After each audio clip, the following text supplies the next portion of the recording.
हाँ जी, ਤਾਂ ਬੱਚਿਓ ਆਪਾਂ ਪੰਜਾਬ ਕੈਰੀਅਰ ਪੋਰਟਲ ਨੂੰ ਕਿਵੇਂ ਚਲਾਉਣਾ ਹੈ ਉਹਦੇ ਬਾਰੇ ਆਪਾਂ ਹੁਣ ਸਿੱਖਾਂਗੇ। ਸਭ ਤੋਂ ਪਹਿਲੇ ਆਪਾਂ ਗੂਗਲ ਦੇ ਵਿੱਚ ਪੰਜਾਬ ਕੈਰੀਅਰ ਪੋਰਟਲ ਜਿਹੜਾ ਉਹ ਆਪਾਂ ਟਾਈਪ ਕਰਨਾ ਆਪਣੇ ਕੋਲ ਥੱਲੇ ਲਿਖਿਆ ਹੋਇਆ ਸੀ। ਸੋ ਪੰਜਾਬ ਕੈਰੀਅਰ ਪੋਰਟਲ ਜਿਵੇਂ ਹੀ ਆਪਾਂ ਟਾਈਪ ਕਰਾਂਗੇ ਅਤੇ ਆਪਣੇ ਕੋਲ ਆ ਸਭ ਤੋਂ ਪਹਿਲੀ ਵਾਲੀ ਸਾਈਟ ਆਹ ਵਾਲੀ ਖੁੱਲ੍ਹ ਜਾਏਗੀ। ਠੀਕ ਹੈ, ਇਸ ਤੋਂ ਬਾਅਦ ਆਪਾਂ ਇਹਨੂੰ ਲੌਗਇਨ ਕਰਾਂਗੇ। ਇਸੇ ਸਾਈਟ ਦੇ ਵਿੱਚ ਜਾ ਕੇ ਲੌਗਇਨ ਇਹਦੇ ਵਿੱਚ ਜਾ ਕੇ ਇੱਥੇ ਆਪਣੇ ਕੋਲ ID ਮੰਗ ਰਿਹਾ ਅਤੇ ਪਾਸਵਰਡ ਮੰਗ ਰਿਹਾ। ਬੇਟੇ ID ਜਿਹੜੀ ਹੈਗੀ ਹੈ ਤੁਹਾਡੀ ਪੰਜਾਬ ID ਭਰਨੀ ਹੈ ਅਤੇ ਪਾਸਵਰਡ ਜਿਹੜਾ ਹੈਗਾ ਉਹ ਤੁਹਾਡਾ ਜਿਹੜਾ ਹੈਗਾ 123456 ਇਹ ਭਰਿਆ ਜਾਣਾ। ਠੀਕ ਹੈ, ਸੋ ਮੈਂ ਇੱਥੇ ਆਪਦੀ ਜਿਹੜੀ ਮੇਰੇ ਕੋਲ ID ਹੈਗੀ ਹੈ ਔਰ ਪਾਸਵਰਡ ਹੈਗਾ ਉਹ ਮੈਂ ਭਰ ਕੇ ਉਹਨੂੰ ਲੌਗਇਨ ਕਰਨ ਲੱਗਿਆ। ਇਹ ਮੇਰੇ ਕੋਲ ਆਪਦੇ ਟੀਚਰ ਵਾਲਾ ID ਪਾਸਵਰਡ ਹੈਗਾ। ਸੋ ਜਦੋਂ ਇਹਨੂੰ ਮੈਂ ਖੋਲ੍ਹਣਾ ਤਾਂ ਇਸ ਤਰ੍ਹਾਂ ਦਾ ਆਪਣੇ ਕੋਲ ਇੰਟਰਫੇਸ ਸਾਹਮਣੇ ਆਉਂਦਾ। ਤਾਂ ਇਹਦੇ ਵਿੱਚ ਆਪਣੇ ਕੋਲ ਆਹ ਦੇਖੋ ਆਹ ਉੱਪਰ ਇਹਨੂੰ ਆਪਾਂ ਕਲਿੱਕ ਕਰਨਾ। ਇਹਨੂੰ ਕਲਿੱਕ ਕਰਨ ਤੋਂ ਬਾਅਦ ਆਪਣੇ ਕੋਲ ਇਹਦੇ ਵਿੱਚ ਖੁੱਲ੍ਹ ਜਾਂਦਾ ਹੈ ਮਾਈ ਫੀਡ, ਪ੍ਰੋਫਾਈਲ, ਫੇਵਰੇਟ। ਆਪਾਂ ਪ੍ਰੋਫਾਈਲ 'ਤੇ ਜਾ ਕੇ ਆਪਦੇ ਪ੍ਰੋਫਾਈਲ ਨੂੰ ਭਰ ਦੇਣਾ, ਜਿਵੇਂ ਕਿ ਆਪਣੀ ਕਲਾਸ 12ਵੀਂ ਇਹਦੇ ਵਿੱਚ ਪਹਿਲੀ ਭਰੀ ਹੋਈ ਹੈ। ਇੱਥੇ ਆਪਣੀਆਂ ਹੌਬੀਜ਼ ਨੇ, ਕੋਈ ਵੀ ਆਪਣੀ ਹੌਬੀ ਹੈਗੀ ਹੈ, ਮੰਨ ਲਓ ਇੱਥੇ ਕੁਕਿੰਗ ਭਰੀ ਹੋਈ ਹੈ ਨਾ, ਤਾਂ ਤੁਹਾਡੀ ਕੋਈ ਹੋਰ ਵੀ ਹੋ ਸਕਦੀ ਹੈ। ਇੱਥੋਂ ਹੋਰ ਹੌਬੀਜ਼ ਵੀ ਮੋਰ ਵਿੱਚ ਜਾ ਕੇ ਬਾਕੀ ਹੋਰ ਹੌਬੀਜ਼ ਵੀ ਹੈਗੀਆਂ ਨੇ। ਠੀਕ ਹੈ, ਪਲੇਇੰਗ ਸਪੋਰਟਸ, ਲਿਸਨਿੰਗ ਮਿਊਜ਼ਿਕ, ਕੁਝ ਵੀ ਹੋ ਸਕਦਾ। ਸੋ ਜਿਵੇਂ ਇੱਥੇ ਕੁਕਿੰਗ ਹੈ ਤਾਂ ਮੈਂ ਕੁਕਿੰਗ ਨੂੰ ਹੀ ਸਬਮਿਟ ਕਰਨ ਲੱਗਿਆ। ਉਸ ਤੋਂ ਬਾਅਦ ਆ ਗਿਆ ਸਾਡੇ ਵਿਸ਼ੇ, ਜਿਹੜੇ ਵਿਸ਼ੇ ਸਾਨੂੰ ਵਧੀਆ ਲੱਗਦੇ ਨੇ ਜਾਂ ਜਿਹੜੇ ਅਸੀਂ ਪੜ੍ਹ ਰਹੇ ਹਾਂ ਉਹ ਅਸੀਂ ਕੋਈ ਵੀ 1 ਜਾਂ 2 ਜਾਂ 3 ਜਿੰਨੇ ਵਿਸ਼ੇ ਵੀ ਅਸੀਂ ਇਹਦੇ 'ਚ ਭਰਨਾ ਚਾਹੀਏ ਆਪਾਂ ਭਰ ਸਕਦੇ ਹਾਂ। ਠੀਕ ਹੈ, ਜਿਵੇਂ ਉਦਾਹਰਨ ਦੇ ਤੌਰ 'ਤੇ ਇੱਥੇ ਸਾਡੇ ਕੋਲ ਵਿਸ਼ੇ ਦਿੱਤੇ ਹੋਏ ਨੇ। ਸਪੋਜ਼ ਮੈਂ ਇੱਕ ਵਿਸ਼ਾ ਆ ਪਹਿਲੇ ਵਾਲੇ ਮੈਂ ਕੱਟ ਦਿੰਦਾ, ਆਪਾਂ ਨਵੇਂ ਸਿਰੋਂ ਭਰ ਲੈਂਦੇ ਹਾਂ। ਸਪੋਜ਼ ਮੈਂ ਇੱਕ ਵਿਸ਼ਾ ਇੰਗਲਿਸ਼ ਭਰ ਲੈਂਦਾ, ਮੈਨੂੰ ਇੰਗਲਿਸ਼ ਪਸੰਦ ਹੈ। ਇੱਕ ਮੈਂ ਜਿਓਗ੍ਰਾਫੀ ਭਰ ਲੈਂਦਾ, ਇੱਕ ਮੈਂ ਇਕਨੋਮਿਕਸ ਭਰ ਲੈਂਦਾ। ਠੀਕ ਹੈ, ਤਾਂ ਇਹਨੂੰ ਮੈਂ ਸਬਮਿਟ ਕਰ ਦਿੰਦਾ। ਸਬਮਿਟ ਕਰਨ ਤੋਂ ਬਾਅਦ ਨੈਕਸਟ ਫਿਰ ਆਪਣੇ ਕੋਲ ਉਸ ਤੋਂ ਬਾਅਦ ਲਾਸਟ 'ਤੇ ਆ ਗਿਆ ਮੇਲ, ਫੀਮੇਲ ਅਤੇ ਅਦਰ। ਮੇਲ ਵਿੱਚ ਮੈਂ ਸਪੋਜ਼ ਕਲਿੱਕ ਕਰਤਾ ਅਤੇ ਮੇਰੀ ਪ੍ਰੋਫਾਈਲ ਜਿਹੜੀ ਹੈ ਇਹ ਸਾਰੀ ਭਰੀ ਗਈ। ਹੁਣ ਪ੍ਰੋਫਾਈਲ ਕੰਪਲੀਟ ਹੋਣ ਤੋਂ ਬਾਅਦ ਆਪਾਂ ਵਾਪਿਸ ਆਪਦੇ ਪਹਿਲੇ ਵਾਲੇ ਇੰਟਰਫੇਸ 'ਤੇ ਜਾਂਦੇ ਹਾਂ ਅਤੇ ਇੱਥੇ ਤੁਸੀਂ ਆਹ ਦੇਖੋ ਫੀਡ ਆਹ ਵਾਲਾ ਹੈਜ਼ ਬੀਨ ਅਪਡੇਟਿਡ, ਇਹਨੂੰ ਰਿਫਰੈਸ਼ ਕਰ ਦੇਣਾ ਤੁਸੀਂ, ਯਾਨੀ ਕਿ ਇਹਨੂੰ ਕਲਿੱਕ ਕਰਕੇ ਨਾ ਇਹਨੂੰ ਤੁਸੀਂ ਰਿਫਰੈਸ਼ ਕਰ ਦੇਣਾ। ਇਹ ਰਿਫਰੈਸ਼ ਹੋ ਗਿਆ। ਰਿਫਰੈਸ਼ ਹੋਣ ਤੋਂ ਬਾਅਦ ਕੀ ਹੋਏਗਾ, ਜਿਹੜੇ ਵਿਸ਼ੇ ਆਪਾਂ ਉਹਦੇ 'ਚ ਜੋ ਆਪਾਂ ਪ੍ਰੋਫਾਈਲ 'ਚ ਭਰਿਆ ਨਾ ਉਹਦੇ ਨਾਲ ਸੰਬੰਧਿਤ ਆਪਾਂ ਨੂੰ ਇਨਫੋਰਮੇਸ਼ਨ ਮਿਲਣ ਲੱਗ ਜਾਏਗੀ। ਉਦਾਹਰਨ ਦੇ ਤੌਰ 'ਤੇ ਆਹ ਵੇਖੋ ਕੈਰੀਅਰ ਫੋਰ ਇੰਗਲਿਸ਼, ਦੇਖ ਰਹੇ ਹੋ।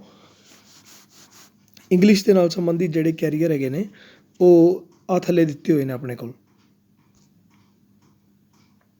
ਤਾਂ ਆਹ ਪਹਿਲਾ ਕੈਰੀਅਰ ਹੈਗਾ ਟੈਕਨੀਕਲ ਰਾਈਟਰ, ਫਿਰ ਗਰੋਥ ਹੈਕਰ, ਫਿਰ ਉਸ ਤੋਂ ਬਾਅਦ ਲਿੰਗੁਇਸਟ। ਇਹ ਸਾਰੇ ਇੰਗਲਿਸ਼ ਦੇ ਨਾਲ ਜੁੜੇ ਹੋਏ ਕੈਰੀਅਰ ਨੇ। ਇਹਦੇ 'ਚ ਕੋਈ ਵੀ ਇੱਕ ਕੈਰੀਅਰ ਖੋਲ੍ਹ ਕੇ ਤੁਸੀਂ ਇਹਦੀ ਡਿਟੇਲ ਜਾਣ ਸਕਦੇ ਹੋ।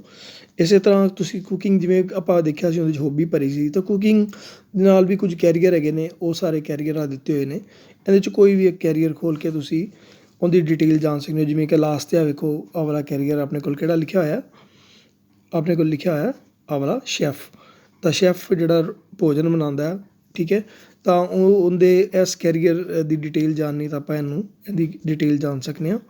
ਉਸ ਤੋਂ ਬਾਅਦ ਨੈਕਸਟ ਜਿਵੇਂ ਆਪਾਂ ਜਿਓਗ੍ਰਾਫੀ ਚੁਣੀ ਸੀ, ਤਾਂ ਜਿਓਗ੍ਰਾਫੀ ਦੇ ਵਿੱਚ ਆਪਣੇ ਕੋਲ ਕਿਹੜੇ ਕਿਹੜੇ ਕੈਰੀਅਰ ਪੋਸੀਬਲ ਨੇ ਉਹਨਾਂ ਦੀ ਡਿਟੇਲ ਦਿੱਤੀ ਹੋਈ ਹੈ। ਸੋ ਇਸ ਤਰ੍ਹਾਂ ਕਰਕੇ ਕੋਈ ਵੀ ਇੱਕ ਜਿਹੜਾ ਸਾਡਾ ਵਿਸ਼ਾ ਉਹਦੇ ਅਨੁਸਾਰ ਜਿਹੜੇ ਪੋਸੀਬਲ ਕੈਰੀਅਰ ਨੇ ਉੱਥੇ ਦਿੱਤੇ ਹੋਏ ਨੇ, ਉਹਦੇ 'ਚ ਕੋਈ ਇੱਕ ਖੋਲ੍ਹ ਕੇ ਆਪਾਂ ਉਹਦੀ ਡਿਟੇਲ ਜਾਣ ਸਕਦੇ ਹਾਂ। ਮੈਂ ਉਦਾਹਰਨ ਦੇ ਤੌਰ 'ਤੇ ਕੋਈ ਇੱਕ ਕੈਰੀਅਰ ਲੈ ਰਿਹਾ ਸਿੰਪਲ ਜਿਹਾ, ਉਹ ਮੈਂ ਇੱਥੇ ਆਹ ਦੇਖੋ ਆਪਣੇ ਕੋਲ 4 ਚੀਜ਼ਾਂ ਨੇ, ਇੱਕ ਕੈਰੀਅਰ, ਇੱਕ ਸਕੋਲਰਸ਼ਿਪ, ਇੱਕ ਕਾਲਜਿਸ, ਇੱਕ ਐਗਜ਼ਾਮਸ। ਚਾਰਾਂ ਦੀ ਇਨਫੋਰਮੇਸ਼ਨ ਆਪਣੇ ਕੋਲ ਇਸ ਸਾਈਟ 'ਤੇ ਹੈਗੀ ਹੈ। ਮੈਂ ਕੈਰੀਅਰ ਵਿੱਚ ਭਾਵੇਂ ਇੱਥੋਂ ਮੈਂ ਪ੍ਰੈਸ ਕਰ ਦੇਣਾ ਕੈਰੀਅਰ, ਔਰ ਕੈਰੀਅਰ ਦੇ ਵਿੱਚ ਜਾ ਕੇ ਮੈਂ ਸਪੋਜ਼ ਮੈਂ ਇੱਕ ਕੈਰੀਅਰ ਭਰ ਦੇਣਾ ਲਾਇਰ, ਵਕੀਲ। ਤਾਂ ਇਹਦੀ ਮੈਂ ਆਪਾਂ ਦੇਖਦੇ ਹਾਂ ਕਿ ਇਹਦੀ ਆਪਾਂ ਜਾਣਕਾਰੀ ਜਿਹੜੀ ਹੈ ਉਹ ਕਿਸ ਤਰ੍ਹਾਂ ਆਪਾਂ ਪ੍ਰਾਪਤ ਕਰ ਸਕਦੇ ਹਾਂ। ਤਾਂ ਵਕੀਲ ਜਿਹੜੇ ਨੇ ਉਹ ਵੀ ਕਈ ਤਰ੍ਹਾਂ ਦੇ ਇੱਥੇ ਹੈਗੇ ਨੇ। ਆਪਾਂ ਸਿੰਪਲ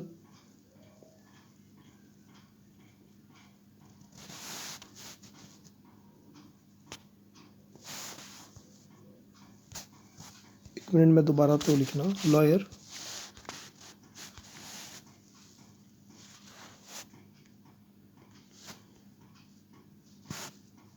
ਤਾਂ ਇਹਨੂੰ ਚੁਣਨ ਤੋਂ ਬਾਅਦ ਇਹ ਆਪਣੇ ਕੋਲ ਲਾਇਰ ਆ ਗਿਆ। ਹੁਣ ਇੱਥੇ ਆਪਾਂ ਚਾਹੀਏ ਤਾਂ ਆਪਾਂ ਜਿਹੜੀ ਲੈਂਗੁਏਜ ਹੈਗੀ ਇਹਨੂੰ ਆਪਾਂ ਚੇਂਜ ਕਰ ਸਕਦੇ ਹਾਂ, ਇੰਗਲਿਸ਼ ਤੋਂ ਪੰਜਾਬੀ ਕਰ ਸਕਦੇ ਹਾਂ, ਹਿੰਦੀ ਕਰ ਸਕਦੇ ਹਾਂ। ਪੰਜਾਬੀ ਵਿੱਚ ਕਈ ਵਾਰੀ ਮਟੀਰੀਅਲ ਨਹੀਂ ਵੀ ਪ੍ਰੋਵਾਈਡਡ ਹੁੰਦਾ ਅਤੇ ਆਪਾਂ ਇਹਨੂੰ ਹਿੰਦੀ 'ਚ ਤਾਂ ਮਿਲ ਹੀ ਜਾਏਗਾ। ਸੋ ਵਕੀਲ ਜਿਹੜਾ ਹੈਗਾ ਉਹ ਉਹਦੇ ਬਾਰੇ 'ਚ ਬਰੀਫ ਡਿਟੇਲ ਦਿੱਤੀ ਹੋਈ ਹੈ, ਠੀਕ ਹੈ, ਕਿ ਕੀ ਤੁਹਾਡੇ ਅੰਦਰ ਗੱਲਬਾਤ ਕਰਨ, ਸਾਰਥਕ ਵਿਚਾਰ ਪੇਸ਼ ਕਰਨ ਜਾਂ ਦੂਜਿਆਂ ਦੇ ਸਾਹਮਣੇ ਬਿਨਾਂ ਰੁਕੇ ਅਤੇ ਯਕੀਨ ਨਾਲ ਬੋਲਣ ਦਾ ਗੁਣ ਹੈ ਆਦਿ। ਸੋ ਇਹ ਚੀਜ਼ਾਂ ਜੇਕਰ ਹੈਗੀਆਂ ਨੇ ਤਾਂ ਮਤਲਬ ਅਸੀਂ ਇਸ ਪ੍ਰੋਫੈਸ਼ਨ ਵਾਸਤੇ ਫਿੱਟ ਹੈਗੇ ਹਾਂ। ਇਸ ਤੋਂ ਬਾਅਦ ਨੈਕਸਟ ਆ ਗਿਆ ਸਾਡੇ ਕੋਲ ਕਿ ਇਹਦੇ ਵਿੱਚ ਹੈ ਕਿ ਵਾਟ ਇਜ਼ ਇਟ ਰੀਅਲੀ। ਇਹਦੇ ਵਿੱਚ ਅੱਗੋਂ ਫਿਰ ਉਹਦੀ ਹੋਰ ਡਿਟੇਲ ਹੈਗੀ ਹੈ। ਫਿਰ ਆ ਗਿਆ ਕਿ ਇਹਦੇ ਵਿੱਚ ਜੇਕਰ ਅਸੀਂ ਵਕੀਲ ਬਣਨਾ ਤਾਂ ਸਾਨੂੰ ਜਿਹੜੀ ਪੜ੍ਹਾਈ ਕਰਨ ਦੇ ਰਸਤੇ ਕਿਹੜੇ ਕਿਹੜੇ ਹੈਗੇ ਨੇ। ਆਹ ਰਸਤਾ ਨੰਬਰ 1 ਦਿੱਤਾ ਹੋਇਆ ਕਿ ਪਹਿਲੇ 10ਵੀਂ ਕਰ ਲਓ, ਫਿਰ 12ਵੀਂ ਕਰ ਲਓ, ਔਰ ਉਸ ਤੋਂ ਬਾਅਦ ਜਿਹੜਾ ਹੈਗਾ ਤੀਜੇ ਨੰਬਰ 'ਤੇ 5 ਸਾਲ ਦਾ BA LLB ਜਾਂ BCom LLB ਇਹਦੇ ਵਿੱਚ ਕੋਈ ਵੀ ਕੋਰਸ ਆਪਾਂ ਕਰ ਸਕਦੇ ਹਾਂ। ਫਿਰ ਇਹਨੂੰ ਇੱਧਰ ਨੂੰ ਸਕਰੋਲ ਕਰਾਂਗੇ ਤਾਂ ਦੂਜਾ ਰਸਤਾ ਆ ਜਾਏਗਾ ਅਤੇ ਇਹਦੇ ਵਿੱਚ ਫਿਰ 10ਵੀਂ ਕਰ ਲਓ, 12ਵੀਂ ਕਰ ਲਓ, 5 ਸਾਲ ਦਾ ਫਿਰ ਕੋਰਸ ਕਰਕੇ ਫਿਰ LLM ਵੀ ਆਪਾਂ ਕਰ ਸਕਦੇ ਹਾਂ। ਤਾਂ ਇਹ ਦੂਜਾ ਤਰੀਕਾ ਹੋ ਗਿਆ। ਇਸੇ ਤਰ੍ਹਾਂ ਫਿਰ ਤੀਜਾ ਤਰੀਕਾ ਤਾਂ ਅਲੱਗ-ਅਲੱਗ ਤਰੀਕੇ ਜਿਹਦੇ ਨਾਲ ਆਪਾਂ ਇਸ ਵਕੀਲ ਵਾਲੀ ਕੁਆਲੀਫਿਕੇਸ਼ਨ ਨੂੰ ਪੂਰਾ ਕਰ ਸਕਦੇ ਹਾਂ। ਇਹ ਅਲੱਗ-ਅਲੱਗ ਰਸਤੇ ਦਿੱਤੇ ਹੋਏ ਨੇ। ਉਸ ਤੋਂ ਬਾਅਦ ਆ ਗਿਆ ਇਹਦੀ ਮੰਥਲੀ ਜਿਹੜੀ ਸੈਲਰੀ ਕਿੰਨੀ ਹੋਏਗੀ ਇਸ ਪ੍ਰੋਫੈਸ਼ਨ 'ਚ ਅਗਰ ਆਪਾਂ ਜਾਵਾਂਗੇ ਤਾਂ ਬੇਟਾ ਮੰਥਲੀ ਸੈਲਰੀ ਦੇ ਵਿੱਚ ਤੁਸੀਂ ਦੇਖੋ ਇਹਦੇ ਵਿੱਚ ਸਾਡੇ ਕੋਲ ਲੈਵਲ ਹੈਗੇ ਨੇ। ਕੋਈ ਸ਼ੁਰੂਆਤ ਕਰਦਾ ਐਂਟਰੀ ਲੈਵਲ, ਫਿਰ ਕੁਛ ਚਿਰ ਬਾਅਦ ਉਹਦਾ ਜੂਨੀਅਰ ਲੈਵਲ ਹੋ ਜਾਂਦਾ, ਕੁਛ ਚਿਰ ਬਾਅਦ ਫਿਰ ਮਿਡਲ ਲੈਵਲ ਹੋ ਜਾਂਦਾ। ਇਹਦੇ ਉੱਪਰ ਦੋ ਤਰ੍ਹਾਂ ਦੇ ਗ੍ਰਾਫ, ਇੱਕ ਬਲੈਕ ਇੱਕ ਬਲੂ ਦਿੱਤਾ ਹੋਇਆ। ਬਲੂ ਹੋ ਗਿਆ ਘੱਟ ਤੋਂ ਘੱਟ ਇਨਕਮ ਕਿੰਨੀ ਹੋ ਸਕਦੀ ਹੈ ਕਿਸੇ ਵੀ ਲੈਵਲ 'ਚ, ਤਾਂ ਬਲੈਕ ਹੈਗਾ ਵੱਧ ਤੋਂ ਵੱਧ ਇਨਕਮ ਕਿੰਨੀ ਹੋ ਸਕਦੀ ਹੈ। ਜਿਵੇਂ ਕਿ ਮਿਡਲ ਲੈਵਲ ਹੈਗਾ ਸਾਡੇ ਕੋਲ ਅਤੇ ਇਹਦੇ 'ਚ ਜੇਕਰ ਆਪਾਂ ਘੱਟ ਤੋਂ ਘੱਟ ਇਨਕਮ ਦੀ ਗੱਲ ਕਰੀਏ ਤਾਂ ਬਲੂ ਦੇ ਵਿੱਚ ਅਸੀਂ ਦੇਖਦੇ ਹਾਂ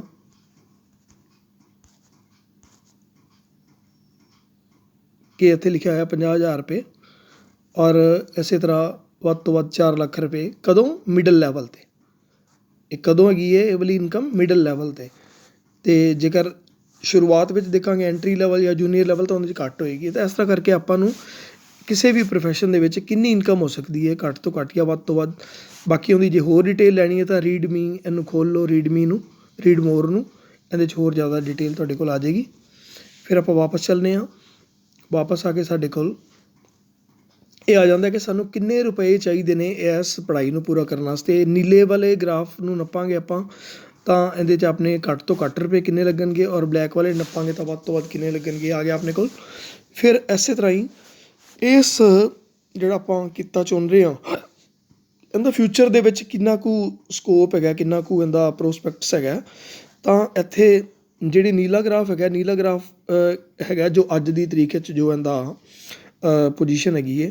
ਕਾਲਾ ਗ੍ਰਾਫ ਜਿਹੜਾ ਹੈਗਾ ਇਹ ਲੰਬੇ ਟਾਈਮ 'ਤੇ ਇਹਦੀ ਕੀ ਪੋਜੀਸ਼ਨ ਹੋਏਗੀ ਅਤੇ ਹਰਾ ਗ੍ਰਾਫ ਜਿਹੜਾ ਹੈਗਾ ਇਹ ਹੋਰ ਲੰਬੇ ਟਾਈਮ 'ਤੇ ਇਹਦੀ ਕੀ ਪੋਜੀਸ਼ਨ ਬਣੇਗੀ ਆਉਣ ਵਾਲੇ ਟਾਈਮ ਵਿੱਚ। ਤਾਂ ਉਹ ਇਹਦੇ ਬਾਰੇ ਦੱਸ ਰਿਹਾ। ਅਤੇ ਜਿਵੇਂ ਕਿ ਨੀਲਾ ਗ੍ਰਾਫ ਦੱਸ ਰਿਹਾ ਕਿ ਇਹਦੀ ਅੱਜ ਦੀ ਡੇਟ ਵਿੱਚ ਸਲੋ ਗਰੋਥ ਹੈਗੀ ਹੈ। ਬਲੈਕ ਔਰ ਗਰੀਨ ਦੱਸ ਰਹੇ ਨੇ ਕਿ ਇਹਦੀ ਮੋਡਰੇਟ ਗਰੋਥ ਹੋਏਗੀ, ਯਾਨੀ ਕਿ ਇਸ ਤੋਂ ਜ਼ਿਆਦਾ ਗਰੋਥ ਆਉਣ ਵਾਲੇ ਟਾਈਮ ਦੇ ਵਿੱਚ ਹੋਏਗੀ। ਉਸ ਤੋਂ ਬਾਅਦ ਇਹਦੀ ਡਿਟੇਲ ਪੜ੍ਹਨੀ ਹੈ ਤਾਂ ਫਿਰ ਰੀਡ ਮੋਰ ਜਾ ਕੇ ਤੁਸੀਂ ਇਹਦੀ ਡਿਟੇਲ ਪੜ੍ਹ ਸਕਦੇ ਹੋ। ਫਿਰ ਸਪੈਸ਼ਲਾਈਜੇਸ਼ਨਸ ਆ ਗਈਆਂ। ਇਹਦੇ ਵਿੱਚ ਅਲੱਗ-ਅਲੱਗ ਸਪੈਸ਼ਲਾਈਜੇਸ਼ਨਸ ਨੇ। ਵਕੀਲ ਵੀ ਇੱਕ ਤਰ੍ਹਾਂ ਦੇ ਨਹੀਂ ਹੁੰਦੇ, ਕਈ ਤਰ੍ਹਾਂ ਦੇ ਹੁੰਦੇ ਨੇ। ਆਪਾਂ ਇਹਨਾਂ 'ਚ ਕੋਈ ਵੀ ਇੱਕ ਜਿਹੜੀ ਵੀ ਆਪਾਂ ਸਪੈਸ਼ਲਾਈਜੇਸ਼ਨ ਦੇ ਵਿੱਚ ਕੰਮ ਕਰਨਾ ਚਾਹੀਏ ਉਹਦੀ ਡਿਟੇਲ ਆਪਾਂ ਫਿਰ ਅੱਗੋਂ ਖੋਲ੍ਹ ਕੇ ਉਹਨੂੰ ਪੜ੍ਹ ਸਕਦੇ ਹਾਂ। ਫਿਰ ਆ ਗਿਆ ਐਜੂਕੇਸ਼ਨਲ ਰਿਕੁਆਇਰਮੈਂਟ, ਇਹ ਆਲਮੋਸਟ ਪਹਿਲੇ ਹੋ ਹੀ ਚੁੱਕਿਆ ਐਜੂਕੇਸ਼ਨਲ ਰਿਕੁਆਇਰਮੈਂਟ। ਫਿਰ ਆ ਗਿਆ ਕਿੰਨਾ ਟਾਈਮ ਲੱਗਣਾ ਹੈ। ਆਹ ਦੇਖੋ ਇਹ ਹੈਗਾ ਤੁਹਾਡੇ ਕਿੰਨੇ ਸਾਲ ਲੱਗਣੇ ਨੇ ਇਸ ਕੰਮ ਨੂੰ। ਤਾਂ ਘੱਟ ਤੋਂ ਘੱਟ 17 ਸਾਲ, ਵੱਧ ਤੋਂ ਵੱਧ 19 ਸਾਲ। ਇਹ ਕਿਹੜਾ ਪਹਿਲੀ ਜਮਾਤ ਤੋਂ ਲੈ ਕੇ ਸਾਰਾ ਟਾਈਮ ਦਿੱਤਾ ਹੋਇਆ ਆਪਣੇ ਕੋਲ। ਸੋ ਉਸ ਤੋਂ ਬਾਅਦ ਥੱਲੇ ਚੱਲ ਗਏ ਆਪਾਂ ਤਾਂ ਥੱਲੇ ਆ ਕੇ ਕਿਹੜੇ ਮਸ਼ਹੂਰ ਵਿਅਕਤੀ ਨੇ ਜਿਹੜੇ ਇਸ ਪ੍ਰੋਫੈਸ਼ਨ 'ਚ ਕੰਮ ਕਰ ਰਹੇ ਨੇ, ਤਾਂ ਉਹਨਾਂ ਦੀਆਂ ਨਾਮ ਔਰ ਉਹਨਾਂ ਦੀ ਫੋਟੋ ਆ ਰਹੀ ਹੈ। ਫਿਰ ਆ ਗਿਆ ਕਿ ਕੀ ਕੋਈ ਬੱਚਾ ਜਿਹੜਾ ਹੈਗਾ ਉਹ ਕੋਈ ਗੋਡ ਗਿਫਟਿਡ ਹੈਗਾ, ਯਾਨੀ ਅਪਾਹਿਜ ਹੈਗਾ, ਤਾਂ ਕੋਈ ਉਹਦੇ ਸਰੀਰ 'ਚ ਕੋਈ ਵਿਕਲਾਂਗਤਾ ਹੈਗੀ ਹੈ, ਕੋਈ ਕਮੀ ਹੈਗੀ ਹੈ, ਤਾਂ ਉਹ ਬੱਚਾ ਇਸ ਪ੍ਰੋਫੈਸ਼ਨ ਦੇ ਵਿੱਚ ਕੰਮ ਕਰ ਸਕਦਾ ਕਿ ਨਹੀਂ ਕਰ ਸਕਦਾ, ਫਿਰ ਉਹਦੀ ਡਿਟੇਲ ਹੈਗੀ ਹੈ। ਫਿਰ ਇਹਦੇ ਸਾਨੂੰ ਕਿਸ ਤਰ੍ਹਾਂ ਦੇ ਨੌਕਰੀ ਦੇ ਮੌਕੇ ਮਿਲਣਗੇ, ਜਿਵੇਂ ਕਿ ਇੱਥੇ ਲਿਖਿਆ ਹੋਇਆ ਤੁਸੀਂ ਆਪਣੇ ਕਰੀਅਰ ਦੀ ਜਿਹੜੀ ਸ਼ੁਰੂਆਤ ਹੈਗੀ ਹੈ ਉਹ ਕਿਸੇ ਸੀਨੀਅਰ ਅਤੇ ਸਥਾਪਿਤ ਲਾਇਰ ਜਾਂ ਵਕੀਲ ਦੇ ਜੂਨੀਅਰ ਦੇ ਵਜੋਂ ਕਰ ਸਕਦੇ ਹੋ, ਜਾਂ ਫਿਰ ਤੁਸੀਂ ਕਿਸੇ ਫਰਮ ਜਾਂ ਵਿੱਚ ਜੂਨੀਅਰ ਲਾਇਰ ਦੇ ਤਰ੍ਹਾਂ ਕੰਮ ਕਰ ਸਕਦੇ ਹੋ। ਤਾਂ ਇਹਦੇ 'ਚ ਕਿਸ ਤਰ੍ਹਾਂ ਦੇ ਨੌਕਰੀ ਦੇ ਮੌਕੇ ਸਾਨੂੰ ਮਿਲਣਗੇ ਉਹਦੀ ਡਿਟੇਲ ਆ ਗਈ। ਫਿਰ ਥੱਲੇ ਆ ਗਿਆ ਇਹਦੇ 'ਚ ਤੁਸੀਂ ਕਰੋਗੇ ਕੀ, ਤੁਹਾਡਾ ਕੰਮ ਕੀ ਹੋਏਗਾ, ਉਹਦੀ ਡਿਟੇਲ ਆ ਗਈ। ਇਹਨੂੰ ਰੀਡ ਮੋਰ ਕਰੋਗੇ ਸਾਰੀ ਡਿਟੇਲ ਤੁਹਾਡੇ ਸਾਹਮਣੇ ਆ ਜਾਏਗੀ। ਔਰ ਫਿਰ ਲਾਸਟ 'ਤੇ ਇਹਦੇ ਵਾਸਤੇ ਤੁਹਾਡੇ 'ਚ ਰੁਚੀਆਂ ਕਿਹੋ ਜਿਹੀਆਂ ਹੋਣੀਆਂ ਚਾਹੀਦੀਆਂ ਹਨ ਤੁਹਾਡੇ ਅੰਦਰ, ਤਾਂ ਕਿ ਤੁਸੀਂ ਇਸ ਕੰਮ ਨੂੰ ਇੰਜੋਏ ਵੀ ਕਰ ਸਕੋ ਔਰ ਇਹਨੂੰ ਵਧੀਆ ਤਰੀਕੇ ਨਾਲ ਕਰ ਸਕੋ। ਤਾਂ ਉਹਦੀ ਡਿਟੇਲ ਹੈਗੀ ਹੈ। ਤਾਂ ਜਿਵੇਂ ਕਿ ਇੱਥੇ ਲਿਖਿਆ ਹੋਇਆ ਰੁਚੀਆਂ ਦੇ ਵਿੱਚ ਤੁਹਾਨੂੰ ਜਿਹੜਾ ਹੈਗਾ ਉਹ ਇੱਥੇ ਲਿਖਿਆ ਉਦਮੀ ਹੋਣਾ ਚਾਹੀਦਾ ਬੰਦੇ ਨੂੰ। ਫਿਰ ਤਫਤੀਸ਼ੀ ਬੰਦੇ ਦੀ ਜਿਹੜੀ ਹੈਗੀ ਹੈ ਤਫਤੀਸ਼ੀ ਟਾਈਪ ਦੀ ਉਹਦੀ ਸੋਚ ਹੋਣੀ ਚਾਹੀਦੀ ਹੈ। ਇਸੇ ਤਰ੍ਹਾਂ ਰੀਡ ਮੋਰ ਕਰਾਂਗੇ ਤਾਂ ਹੋਰ ਇਹਦੇ 'ਚ ਕੋਈ ਡਿਟੇਲ ਆ ਜਾਏਗੀ ਸਾਡੇ ਕੋਲ। ਅਤੇ ਉਸ ਤੋਂ ਬਾਅਦ ਆ ਗਿਆ ਇਹਦੇ ਵਿੱਚ ਵਰਕ ਐਕਟੀਵਿਟੀਜ਼। ਇਹਦੇ ਵਿੱਚ ਕਿਸ ਤਰ੍ਹਾਂ ਦੀਆਂ ਵਰਕ ਐਕਟੀਵਿਟੀਜ਼ ਹੋਣਗੀਆਂ, ਕਿਸ ਤਰ੍ਹਾਂ ਕੀ ਕੰਮ ਕਰਨੇ ਪੈਣਗੇ ਰੋਜ਼ ਬੰਦੇ ਨੂੰ ਜਾ ਕੇ। ਤਾਂ ਇਹ ਸਾਰੀ ਡਿਟੇਲ ਜਿਹੜੀ ਕੀ ਹੈ ਇਹ ਇਸ ਪ੍ਰੋਫੈਸ਼ਨ ਬਾਰੇ ਆ ਗਈ। ਤਾਂ ਇਸ ਤਰ੍ਹਾਂ ਕਹਿੰਦਾ ਮਤਲਬ ਤੁਸੀਂ ਕੋਈ ਵੀ ਪ੍ਰੋਫੈਸ਼ਨ, ਕੋਈ ਵੀ ਕੈਰੀਅਰ ਦੇ ਬਾਰੇ ਜਾਣਨਾ ਤਾਂ ਤੁਸੀਂ ਉਹਨੂੰ ਉੱਪਰ ਸਰਚ ਦੇ ਵਿੱਚ ਜਾ ਕੇ ਉਸ ਕੈਰੀਅਰ ਦਾ ਨਾਮ ਲਿਖੋ, ਉਸ ਕੈਰੀਅਰ ਦੀ ਸਾਰੀ ਡਿਟੇਲ ਮਤਲਬ ਜੋ ਵੀ ਆਪਾਂ ਹੁਣੇ ਦੇਖੀਏ ਉਹਦੇ ਬਾਰੇ ਹਰ ਪਹਿਲੂ ਜਿਹੜਾ ਉਹ ਸਾਨੂੰ ਇਹਦੇ 'ਚ ਮਿਲ ਜਾਏਗਾ। ਫਿਰ ਇਸ ਤੋਂ ਇਲਾਵਾ ਜਿਹੜਾ ਆਪਾਂ ਇੱਥੇ ਦੇਖ ਰਹੇ ਸੀ ਕਿ ਸਿਰਫ ਇਹੀ ਨਹੀਂ ਕਿ ਕੈਰੀਅਰ ਬਾਰੇ ਹੀ, ਬਲਕਿ ਸਾਨੂੰ ਇਹਦੇ ਵਿੱਚ ਇਸ ਤੋਂ ਇਲਾਵਾ 3 ਚੀਜ਼ਾਂ ਹੋਰ ਹੈਗੀਆਂ ਨੇ। ਇੱਕ ਸਕੋਲਰਸ਼ਿਪ ਹੈਗੇ ਨੇ ਸਾਡੇ ਕੋਲ, ਕਾਲਜ ਹੀ ਹੈਗੇ ਨੇ ਔਰ ਐਗਜ਼ਾਮ ਹੈਗੇ ਨੇ। ਯਾਨੀ ਕਿ ਅਸੀਂ ਇਹ ਦੇਖਣਾ ਹੋਏ ਕਿ ਕਿਹੜੇ ਕਾਲਜ ਦੇ ਵਿੱਚ ਮੰਨ ਲਓ ਅਸੀਂ ਕੋਈ ਇੱਕ ਕੋਰਸ ਦੇਖਣਾ ਚਾਹੁੰਦੇ LLB ਦਾ, ਕਿਹੜੇ ਕਾਲਜ ਵਿੱਚ ਹੈਗਾ ਹੈ ਨਾ। ਤਾਂ ਉਹ ਕਾਲਜ ਦੇਖਣ ਵਾਸਤੇ ਫਿਰ ਆਪਾਂ ਇਹਨੂੰ ਕਾਲਜ ਨੂੰ ਖੋਲਾਂਗੇ। ਕਾਲਜ ਵਾਲੇ ਕਾਲਮ ਨੂੰ ਖੋਲ੍ਹਣ ਤੋਂ ਬਾਅਦ ਆਪਾਂ ਇਸ ਤੋਂ ਬਾਅਦ ਨੈਕਸਟ ਉੱਪਰ ਹੀ ਇਸ ਜਗ੍ਹਾ 'ਤੇ ਆਪਾਂ ਇਹਨੂੰ ਓਪਨ ਕਰਾਂਗੇ। ਇਹਨੂੰ ਓਪਨ ਕਰਨੇ ਆ, ਇਹਦੇ 'ਚ ਆਪਾਂ ਨੂੰ ਪੁੱਛਦਾ ਹੈ ਸਭ ਤੋਂ ਪਹਿਲੇ ਤਾਂ ਜੀ ਜਿਹੜੇ ਕਾਲਜ ਤੁਸੀਂ ਦੇਖਣਾ ਚਾਹੁੰਦੇ ਹੋ, ਸਭ ਤੋਂ ਪਹਿਲਾਂ ਉਹ ਕਿਹੜਾ ਕਾਲਜ, ਗੌਰਮੈਂਟ ਕਾਲਜ ਦੇਖਣਾ ਚਾਹੁੰਦੇ ਹੋ ਕਿ ਏਡਿਡ ਦੇਖਣਾ ਚਾਹੁੰਦੇ ਹੋ, ਕਿਹੜਾ ਦੇਖਣਾ ਚਾਹੁੰਦੇ ਹੋ, ਪ੍ਰਾਈਵੇਟ, ਪਬਲਿਕ ਪ੍ਰਾਈਵੇਟ। ਤਾਂ ਮੰਨ ਲਓ ਮੈਂ ਗੌਰਮੈਂਟ ਨੂੰ ਕਲਿੱਕ ਕਰਤਾ। ਫਿਰ ਨੰਬਰ 2 'ਤੇ ਸਿਲੈਕਟ ਫੈਕਿਲਿਟੀ ਕਿਹੜੀ ਵੇਖਣਾ ਚਾਹੁੰਦੇ ਹੋ। ਤਾਂ ਫੈਕਿਲਿਟੀ ਮੰਨ ਲਓ ਮੈਂ ਵੇਖਣਾ ਚਾਹਣਾ, ਮੈਂ ਮੰਨ ਲਓ LLB ਕਰਨੀ ਹੈ, ਵਕੀਲ ਬਣਨਾ, ਤਾਂ ਮੈਂ ਲੀਗਲ ਸਟੱਡੀਜ਼ ਕਰਨੀ ਹੈ ਤਾਂ ਮੈਂ ਲੀਗਲ ਨੂੰ ਭਰ ਦਿਆਂਗਾ। ਇਸੇ ਤਰ੍ਹਾਂ ਪ੍ਰੋਗਰਾਮ ਆ ਗਿਆ। ਉਸ ਤੋਂ ਬਾਅਦ ਪ੍ਰੋਗਰਾਮ ਪ੍ਰੋਫੈਸ਼ਨਲ ਕਿ ਵੋਕੇਸ਼ਨਲ। ਪ੍ਰੋਫੈਸ਼ਨਲ ਹੁੰਦਾ ਜਿਹਦੇ 'ਚ ਲੰਬੀ ਪੜ੍ਹਾਈ ਹੁੰਦੀ, ਵੋਕੇਸ਼ਨਲ ਹੁੰਦਾ ਜਿਹਦੇ ਥੋੜ੍ਹੇ ਛੋਟੀ ਘੱਟ ਸਮੇਂ ਵਿੱਚ ਪੜ੍ਹਾਈ ਹੁੰਦੀ, ਉਹ ਵੋਕੇਸ਼ਨਲ ਹੁੰਦੇ ਨੇ। ਅਤੇ ਇੱਥੇ ਮੈਂ ਪ੍ਰੋਫੈਸ਼ਨਲ ਭਰਤਾ, ਠੀਕ ਹੈ। ਫਿਰ ਪ੍ਰੋਗਰਾਮ ਭਰਨਾ ਆਪਾਂ ਅੰਡਰ ਗ੍ਰੈਜੂਏਟ, ਜਿਵੇਂ LLB ਜਾਂ BA LLB ਜਿਹੜੀ ਹੈਗੀ ਹੈ ਇਹ ਅੰਡਰ ਗ੍ਰੈਜੂਏਟ ਦੇ ਵਿੱਚ ਆਉਂਦੀ ਹੈ। ਅਤੇ MA ਜਾਂ MSc ਇਹ ਪੋਸਟ ਗ੍ਰੈਜੂਏਟ 'ਚ ਆ ਜਾਂਦੀ ਹੈ। ਤਾਂ ਆਪਾਂ ਇੱਥੇ ਅੰਡਰ ਗ੍ਰੈਜੂਏਟ ਭਰਾਂਗੇ। ਅਤੇ ਐਸਾ ਕਰਕੇ ਆਪਾਂ ਇਹਦੇ 'ਚ ਫਿਲਟਰ ਜਿਹੜੇ ਹੈਗੇ ਨੇ ਅਪਲਾਈ ਕਰਕੇ ਇਹਨੂੰ ਥੱਲੇ ਅਪਲਾਈ ਦਾ ਬਟਨ ਨੱਪ ਦਿਆਂਗੇ ਅਤੇ ਆਪਣੇ ਕੋਲ ਜਿਹੜੇ ਨੇ ਉਹ ਕਾਲਜ ਸ਼ੋ ਹੋਣ ਲੱਗ ਜਾਣਗੇ। ਜਿਹੜੇ ਕਾਲਜ ਵੀ ਮੰਨ ਲਓ ਆਪਣੇ ਇਸ ਕੋਰਸ ਨੂੰ ਕਰਵਾਉਂਦੇ ਨੇ ਤਾਂ ਉਹਨਾਂ ਕਾਲਜਾਂ ਦੀ ਡਿਟੇਲ ਆ ਜਾਏਗੀ। ਤਾਂ ਇਸ ਤਰੀਕੇ ਦੇ ਨਾਲ ਆਪਾਂ ਕਾਲਜ ਦੇਖ ਸਕਦੇ ਹਾਂ। ਸਿਮਿਲਰਲੀ ਆਪਾਂ ਵਾਪਸ ਚੱਲ ਕੇ ਜਿਹੜੇ ਇਗਜ਼ਾਮ ਵਾਲਾ ਜਿਹੜਾ ਲਾਸਟ ਹੈਗਾ, ਕੋਈ ਇਗਜ਼ਾਮ ਜਿਹੜਾ ਹੈਗਾ ਆਪਾਂ ਉਹਦੀ ਜਾਣਕਾਰੀ ਲੈਣੀ ਹੈ ਤਾਂ ਉਹ ਵੀ ਆਪਾਂ ਨੂੰ ਇਸੇ ਸਾਈਟ ਤੋਂ ਕਿਵੇਂ ਮਿਲੇਗੀ। ਆਹ ਵਾਲਾ ਜਿਹੜਾ ਇਹਨੂੰ ਮੈਂ ਓਪਨ ਕਰਾਂਗਾ, ਇਹਨੂੰ ਓਪਨ ਕਰਾਂਗਾ ਤਾਂ ਆਪਣੇ ਕੋਲ ਕੁਝ ਇਸ ਤਰ੍ਹਾਂ ਦਾ ਖੁੱਲ੍ਹ ਜਾਏਗਾ, ਠੀਕ ਹੈ। ਤਾਂ ਇਹਦੇ 'ਚ ਕੈਰੀਅਰ ਆ ਗਿਆ, ਪ੍ਰੋਫੈਸ਼ਨਲ ਕਿ ਵੋਕੇਸ਼ਨਲ ਕੈਰੀਅਰ, ਜਿਹਦੇ ਇਗਜ਼ਾਮ ਬਾਰੇ ਆਪਾਂ ਜਾਣਨਾ।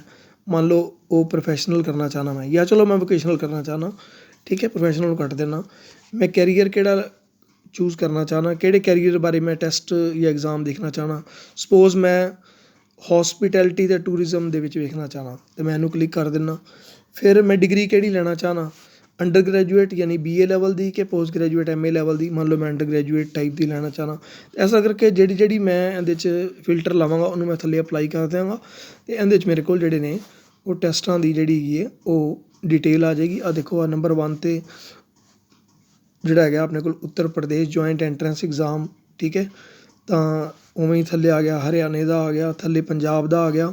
ਤਾਂ ਇਸ ਤਰ੍ਹਾਂ ਕਰਕੇ ਇਹਦੇ 'ਚ ਜਿਹੜੇ ਐਗਜ਼ਾਮ ਨੇ ਉਹਨਾਂ ਨੂੰ ਅੱਗੋਂ ਓਪਨ ਕਰਾਂਗੇ। ਮੰਨ ਲਓ ਪੰਜਾਬ ਵਾਲਾ ਹੀ ਮੈਂ ਓਪਨ ਕਰਨਾ, ਅਤੇ ਇਹਦੀ ਅੱਗੋਂ ਫਿਰ ਸਾਰੀ ਡਿਟੇਲ ਜਿਹੜੀ ਹੈਗੀ ਹੈ ਉਹ ਆਪਣੇ ਕੋਲ ਖੁੱਲ੍ਹ ਜਾਏਗੀ ਕਿ ਇਹਦੇ 'ਚ ਐਲੀਜੀਬਿਲਿਟੀ ਕਿਹੜੀ 'ਚ ਕਿੰਨੀ ਚਾਹੀਦੀ ਹੈਗੀ ਹੈ, ਏਜ ਕੀ ਚਾਹੀਦੀ ਹੈ, ਐਗਜ਼ਾਮ ਦਾ ਪੈਟਰਨ ਐਗਜ਼ਾਮ ਕਿਸ ਤਰ੍ਹਾਂ ਦਾ ਹੋਏਗਾ, ਮਲਟੀਪਲ ਚੋਇਸ ਹੋਏਗਾ, ਕੰਪਿਊਟਰ 'ਤੇ ਹੋਏਗਾ, ਰਿਟਨ ਹੋਏਗਾ, ਮਤਲਬ ਹਰ ਉਹਦੇ 'ਚ ਫੀਸ ਦੀ ਡਿਟੇਲ, ਹਰ ਚੀਜ਼ ਦੀ ਡਿਟੇਲ ਤੁਹਾਨੂੰ ਇਸ ਸਾਈਟ ਤੋਂ ਉਸ ਐਗਜ਼ਾਮ ਦੇ ਬਾਰੇ ਪਤਾ ਲੱਗ ਜਾਏਗੀ। ਸੋ ਇਹ ਤਰੀਕਾ ਹੈਗਾ ਪੰਜਾਬ ਕੈਰੀਅਰ ਪੋਰਟਲ ਨੂੰ ਯੂਜ਼ ਕਰਨ ਦਾ ਔਰ ਇਹਦੇ ਤੋਂ ਆਪਣੇ ਕੈਰੀਅਰ ਦੇ ਬਾਰੇ ਜਾਣਨ ਦਾ। Thank you.